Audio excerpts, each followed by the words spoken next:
Thank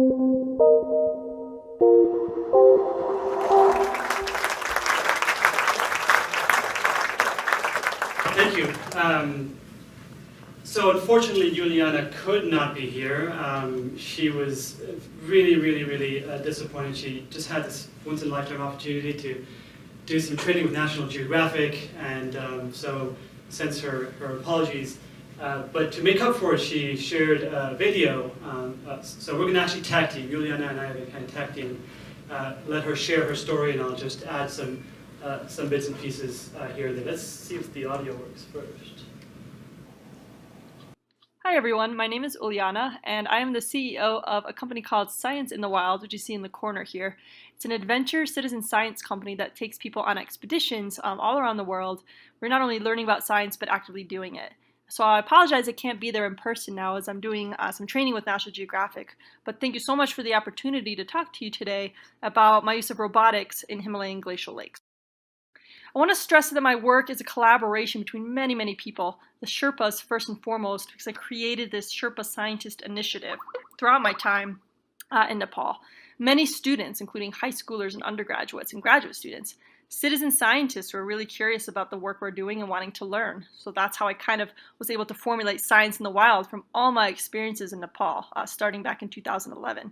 And then, of course, our engineers and technicians who make all the robotics possible.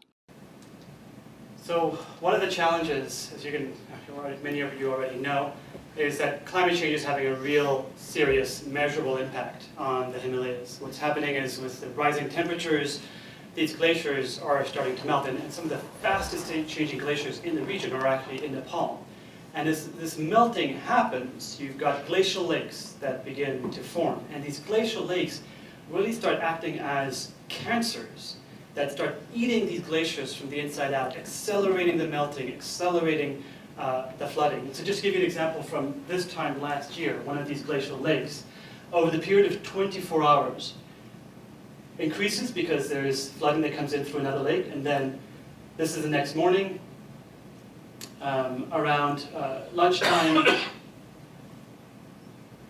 and then later this afternoon, that same afternoon, even less water. And by the way, you're seeing the exposed ice here. So there's a very thin layer of debris and rocks, but under that is ice.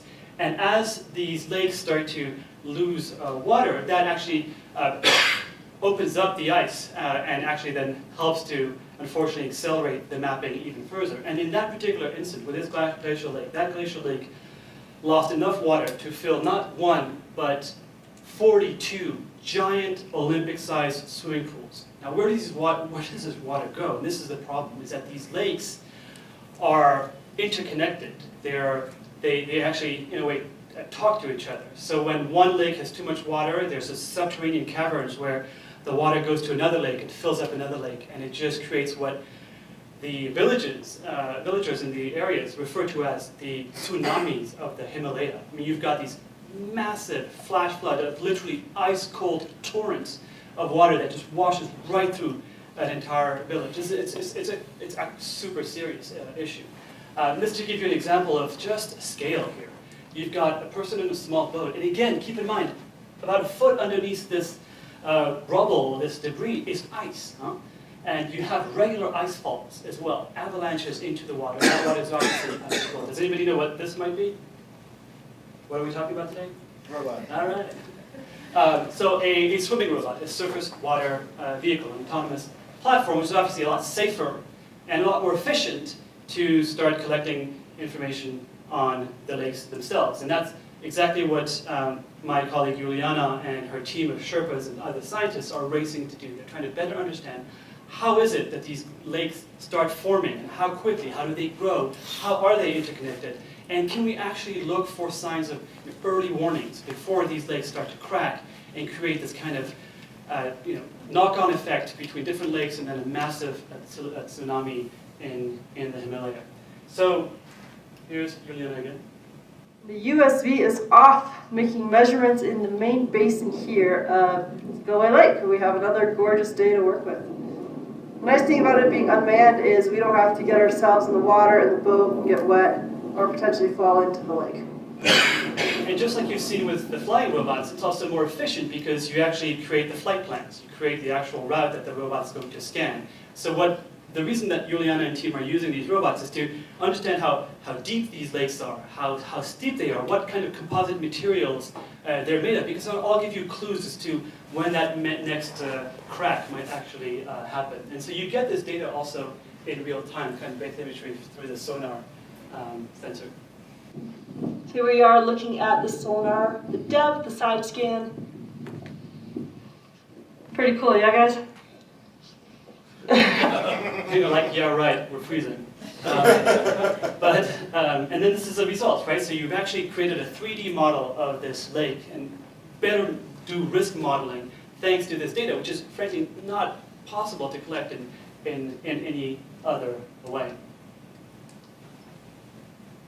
And then we also worked with OpenROV to splash down the first OpenROV to get a visual of like, hey, we've got the sonar imagery, but what does it actually look like to the visible eye?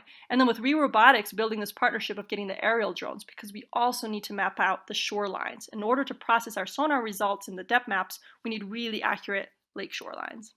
And this is where our Nepal flying labs led by Uttam come in as well, right? Again, I mentioned this morning that specialization within Nepal flying labs is this kind of high altitude mapping, glacier of Himalayas.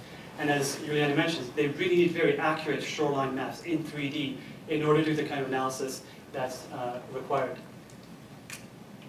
And what we're hoping to do in the near future, as soon as we can secure the funding, is to go back to Nepal with Ulyana, with the diving robots that David has just shown, with the flying robots, with the swimming robots, and train the Sherpas, train the flying labs teams, the volunteers, the university students, on how to use these flying, diving, and swimming robots so that they're the ones who can then take the pulse of the Himalayas in real time and the ones to be in charge of warning the different villages as things start to go from iffy to quite critical.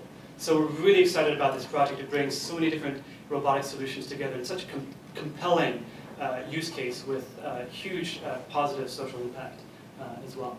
So that's from Ulyana, and we'll move now to the closing talk of the panel, my good friend Andrew.